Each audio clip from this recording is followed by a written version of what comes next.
Welcome, everybody, to the Monday after the Super Bowl edition of Sports Shorts Daily. Ronnie Rants alongside Tommy Krysan, TK joining us from parts unknown and some exotic location. And I'm coming to you from the Louisiana Sports Hall of Fame Ram Truck Studios.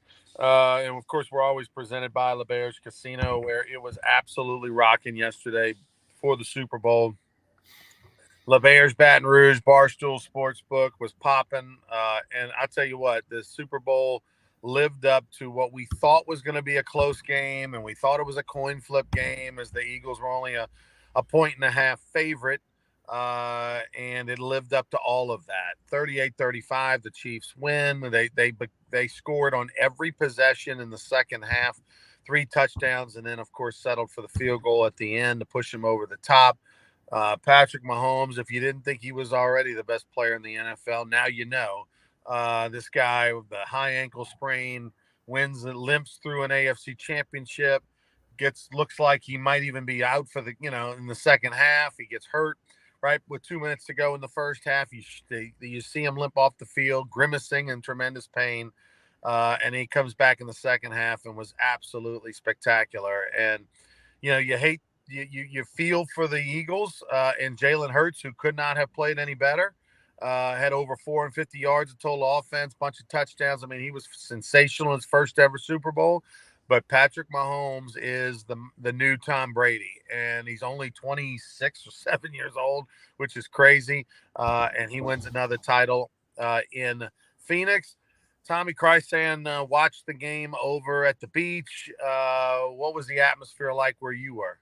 Well, we had a nice party, a lot of great food, a lot of good whiskey, and we watched the game, and the ebb and flow of the whole thing. And whether even if you didn't bet the game, you really had no caring interest in who won. It was one hell of a football game. I mean, you had a lot of storylines. The time of possession in the first half, Mahomes hurting that ankle. You got the long halftime. Is he going to be okay second half? You got to give the credit to the Chiefs' offensive line. Mahomes was he had time to do what he had to do. They ran the ball. Pacheco, a seventh-round draft choice out of Rutgers. I mean, boom.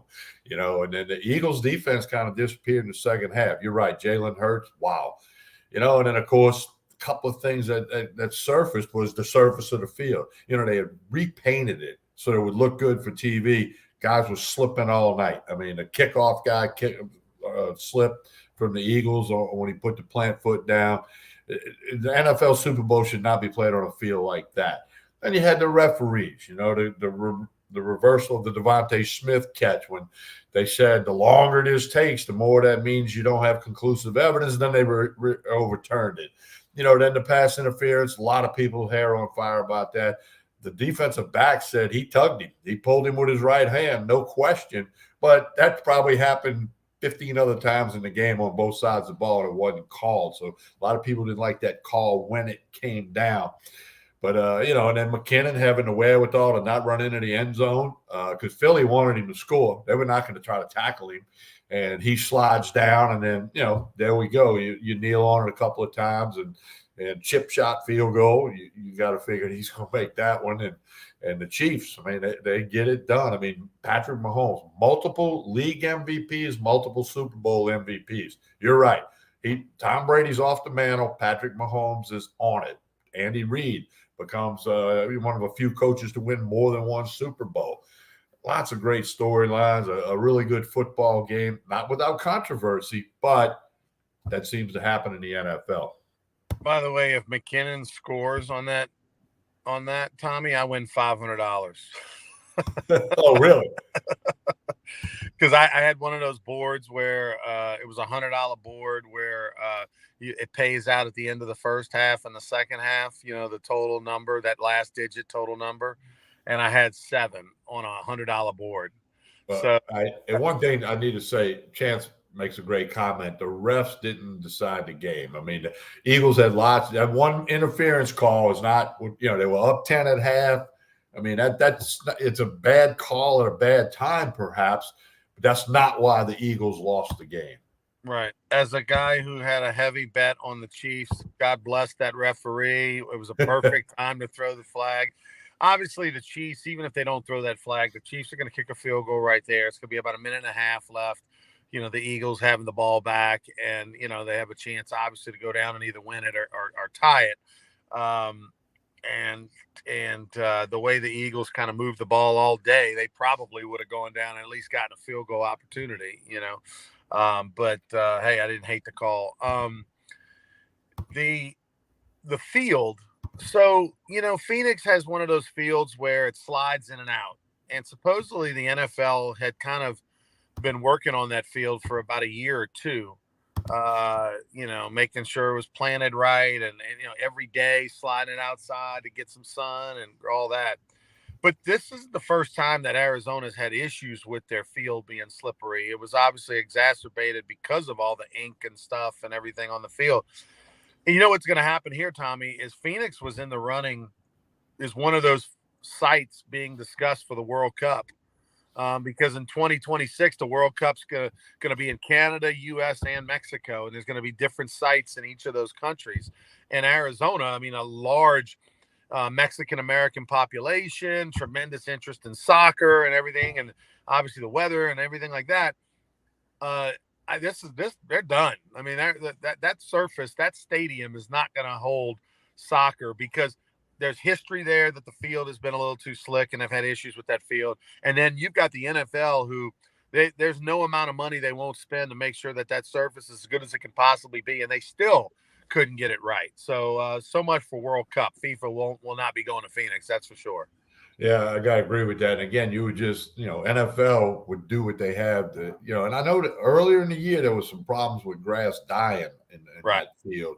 And they fixed all that supposedly, but it was just too slippery. I mean, there were too many times when these great athletes just lost their foot.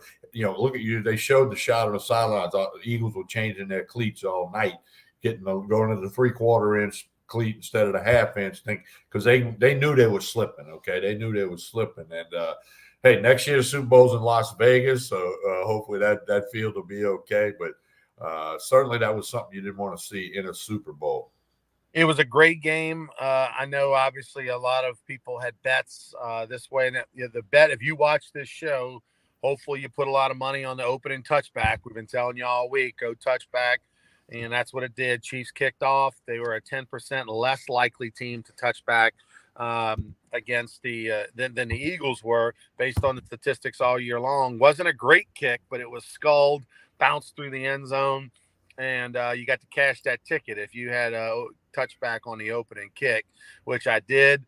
Full transparency, Tommy, the national anthem went over 2 minutes for the 8th time in the last 10 years. It landed at just a tick under 202, like I think 201.9 technically or something.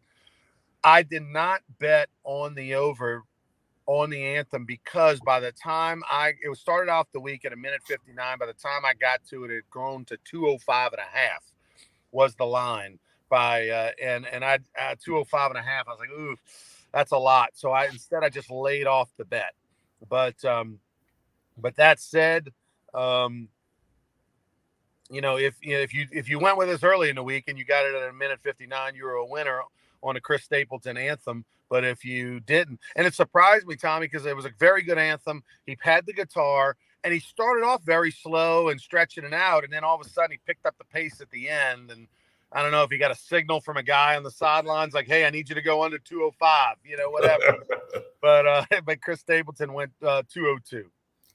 Well, hey, it was a great rendition of the anthem. He kind of sang it the way it's supposed to be sung, and you got expertise in that field. So if you approve of it, I'm good with it. The tails was the coin flip. My brother Gus had tails, and if you had the over, you cashed that ticket a long time ago. So it was a very entertaining game. Obviously, if you're an Eagles fan, you're devastated. If you feel like you got screwed over on that call because it took you getting the ball back and having any chance of winning that game or tying it or anything like that. But Patrick Mahomes, man, him and Kelsey. Andy Reid's already said he's coming back next year. Chiefs have already opened up as a favorite to repeat, plus 550 on your money. Bet $100, you win 550 on the Chiefs to win the Super Bowl next year. Maybe not a bad idea to go get that, Tommy. Yeah, they're there, and They're on the top of the mountain right now, and I said it on Sports Shorts Daily last week. I said it on Sports Shorts Radio Saturday. I'd heard a quote during the week that defense wins championships, quarterbacks win Super Bowls, and that kind of played out to what I said that on the radio in Monroe with Aaron and Jake on the morning drive show, and that was kind of my thing. Once I heard that quote, of course, I had several bets on the Chiefs, so it was all good. The other thing that happened in the world of sports this weekend, I know folks in Baton Rouge were disappointed. We were not surprised here on Sports Shorts Daily and Sports Shorts Radio. We've been calling it for a long time that LSU was going to get blown out in Columbia in women's basketball, number 1 versus number 2 in the coaches poll. It 18-2, I think, is what the start was. South Carolina over LSU. Give LSU credit. They cut it to 5 in the second quarter, but that was as close as they got. They lost by 24, 2 off the computer model that had them losing by 22. Well, Ronnie, I watched a lot of that game. I only missed a little bit because I was watching a little bit of the Phoenix Open, which was spectacular. But I always like to do this. That kind of looks like if South Carolina and LSU play 10 times, Carolina's winning 9 or 10 of those games. And I'm gonna say this too. Angel Reese for LSU, she tries to do too much. That's just my opinion. I don't know. I guess I shouldn't be critical if somebody had 23 double-doubles in a row and one of the top teams in the country. But hey, South Carolina's just better. The big girl inside, the girl that we knew, Boston, we knew she was good. The 6'7" girl.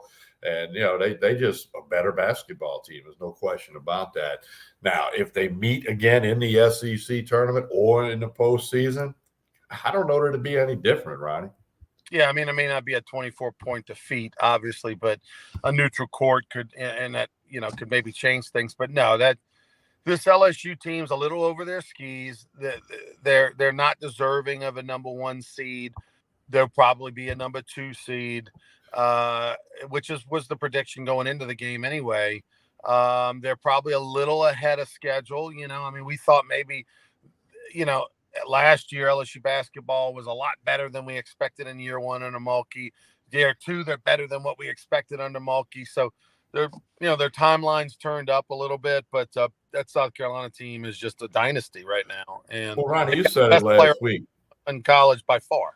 Carolina played a tougher schedule than LSU, significantly tougher. Carolina's the defending national champs. I mean, they were at home, 18,000 people. Great to see a big crowd. I saw the line. They had a picture of the Lions outside of that arena early that morning.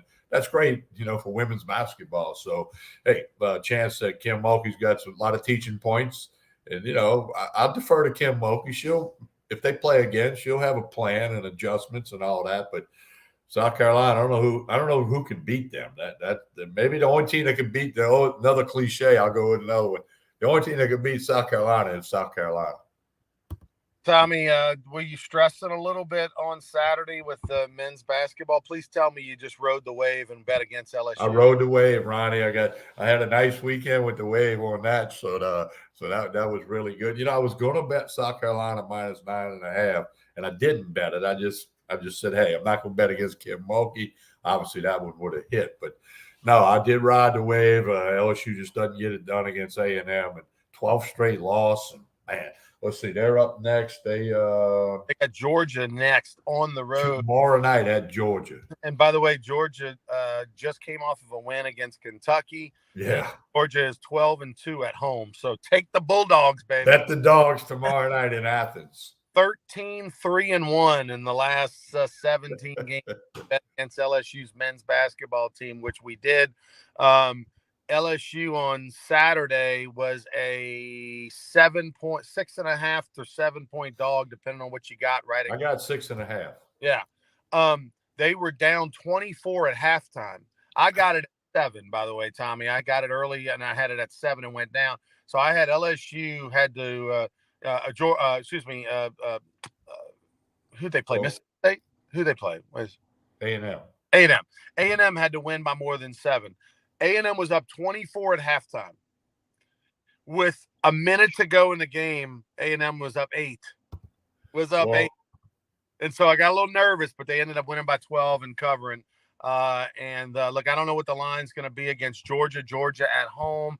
Georgia's one game below 500. They just came off of a win against Kentucky. I'm going to say that Georgia's going to be probably a 9-point, 9-point favorite, something like that. I go with that. And how about this, Ronnie? LSU basketball in the first half Saturday night had more personal fouls than field goals made.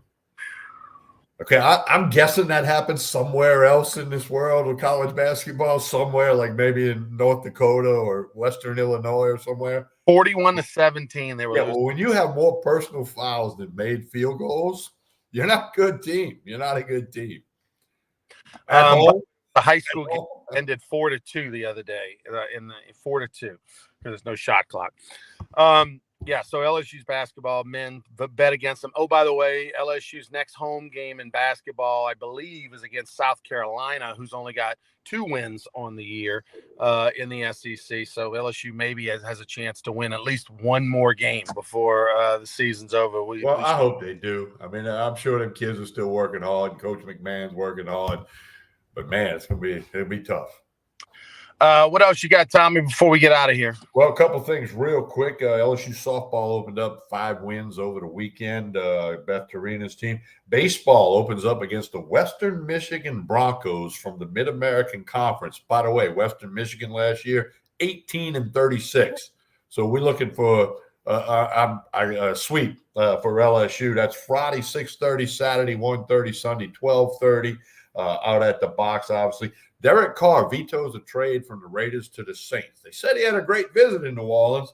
The New Orleans media is kind of split. Some of them saying if the Raiders cut him, he might do the free agent thing with the Saints. Some are saying, hey, if he vetoed the trade, it means he doesn't like New Orleans or the coaching staff or the offense or something. So we'll have to let that see. But he did veto that trade. And the Pelicans are at the Thunder tonight. Thunder are a 3-point favorite. And no Zion for a couple of weeks. He's re-injured himself. So Gee, come on, Zion, really. All right, Tommy, I'll let you pump Court Street. Monty's on the way out. I got to run. I got a call coming in. I got to take. I'll talk to you guys later. All right, and don't forget, we'll have Wednesday Sports Shorts Daily at Court Street Cafe in Port Allen. We'll be out at Court Street Cafe in Port Allen on Wednesday, 9:30 for Sports Shorts Daily. And then on Friday, we'll be at Tremonti's Meat and Seafood, where they got boiled crawfish, live crawfish now, getting you ready going forward. Not open today. Tremonti's be open tomorrow with all the lunch specials every day. And they do have crawfish, and they can do catering at Tremonti's Meat and Seafood. So I want you to check that out. Of course, as always, we're brought to you by the LeBaris Casino and Hotel in Baton Rouge with the Barstool Sportsbook. And don't forget to get your Rougarou tickets. It was announced Friday. Rooster Southall, he's back as the head coach of the Baton Rouge Rougarou. Good partner of mine, baseball guy through and through. Rooster Southall, your head coach of the Baton Rouge Rougarou. Go get your tickets at brrougarou.com, brrougarou.com. All right, on behalf of Ronnie Rance, appreciate all the comments today. Like and share this video. That's very important. That helps us. It helps our sponsors. Please like and share this video when you have a chance. And as always, we appreciate the LeBaris Casino and Hotel in Baton Rouge, Barstool Sportsbook. Court Street Cafe in Port Allen Wednesday. Tremonti's Meat and Seafood Friday. From Gulf Shores, Alabama, I'm Tommy Christan. Have a great day, everyone.